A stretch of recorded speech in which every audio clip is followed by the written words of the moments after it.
Bonjour et bienvenue sur ce petit tutoriel d'utilisation de WordWall.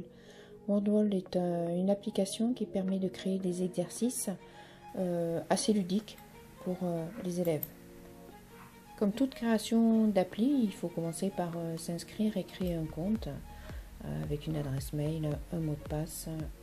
Alors, il y a une version gratuite mais qui permet de créer uniquement 5 applications. La version payante est beaucoup plus intéressante et s'élève à 5 € par mois. Une fois qu'on a créé le compte, il ne reste plus qu'à se connecter avec ses identifiants et on atterrit sur le tableau de bord de l'application.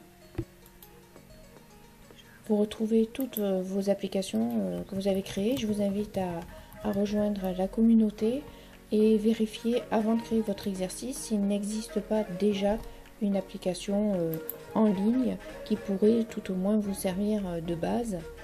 Bon, là je fais une recherche d'une carte de France, il en existe plusieurs.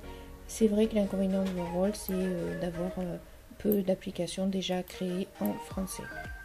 En voilà une, c'est l'exemple d'un diagramme étiqueté. Voilà. L'avantage de WordWall, c'est qu'il permet, une fois que l'exercice est terminé, de s'inscrire sur un classement et donc d'avoir une évaluation des élèves en ligne. Le choix des activités dans la version payante est assez large, même dans la version gratuite d'ailleurs. Donc vous pouvez avoir des diagrammes étiquetés, des paires, c'est des sortes de memory. Vous avez la roue aléatoire qui est assez intéressante aussi pour faire des révisions, des petits labyrinthes. Voilà, c'est très varié. Voici quelques activités. Bon, le diagramme étiqueté qu'on a déjà vu est très intéressant. On peut choisir l'option présenter les réponses ou pas. Donc là, il s'agit du cœur. Vous voyez que les étiquettes s'adaptent, sont mélangées et s'adaptent en fonction des réponses. On peut s'inscrire donc sur le classement.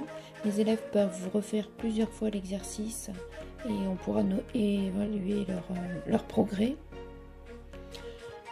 Élimine les tops, c'est un jeu qui les amuse beaucoup, qui leur rappelle un petit peu les petits jeux en ligne. C'est intéressant pour leur faire apprendre un certain nombre de termes. Là, ils pouvaient apprendre donc quelques relations parasites et ne pas les confondre avec d'autres types de relations. Le quiz show est assez amusant aussi. Il y a des options, score x2, 50-50. Ensuite, il y a des cartes qui se mélangent pour avoir des bonus. C'est quelque chose qui est assez intéressant pour réviser des leçons, pour faire des évaluations challenge en fin de trimestre par exemple.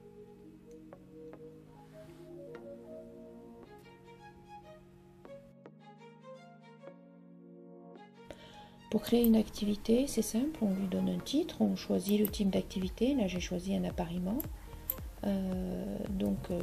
C'est un exercice de botanique. C'est bien d'avoir préparé des fichiers images si on veut en utiliser, de les avoir préparés en avance, on gagne du temps. Et une fois qu'on a atteint le dossier, l'application revient systématiquement dans le dossier, donc ça va plus vite. Et donc on met l'image et la définition. On peut mettre un mot en anglais et sa traduction. On peut utiliser cet exercice d'appariement de différentes façons. On le construit au fur et à mesure. On peut mettre autant d'items que l'on veut. Là, j'en ai mis 4 pour aller un petit peu plus vite. C'est intéressant aussi parce qu'on peut mettre des puissances ou des indices ou des exposants, ce qui est fort utile. On veut mettre des formules mathématiques ou des formules de chimie également. Donc vous voyez qu'en très peu de temps on peut créer une activité. Une fois que c'est terminé, l'application génère l'activité, on peut la tester tout de suite. Ici, c'est une activité d'appariement. Là encore, on présente les réponses. C'est une option qui n'est pas obligatoire d'ailleurs. Et ensuite, l'élève peut s'inscrire dans le classement.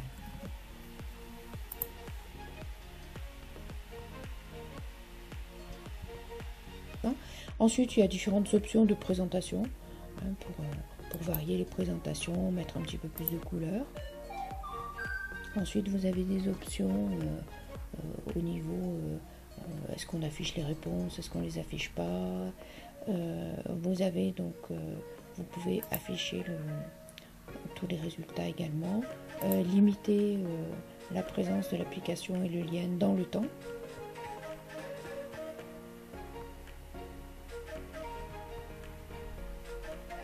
Une fois que l'activité a été créée, vous pouvez la partager, soit la partager dans le domaine public, et à ce moment-là, d'autres enseignants pourront éventuellement l'utiliser. La partager uniquement à vos élèves. Vous donnez un titre donc à l'application.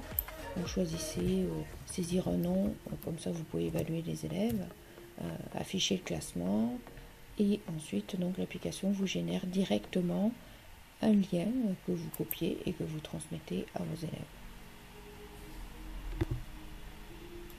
Vous avez ensuite la possibilité de consulter votre tableau de résultats quand les élèves ont fait l'exercice, pour vérifier qu'ils l'ont fait déjà aussi. Et donc voilà, vous avez les résultats complets avec le classement et des évaluations suivant les réponses.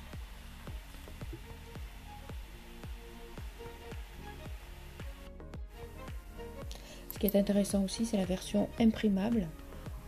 Vous pouvez donc générer également un fichier PDF et l'imprimer, le donner à vos élèves pour qu'ils fassent l'exercice par écrit. C'est intéressant pour les mots croisés par exemple.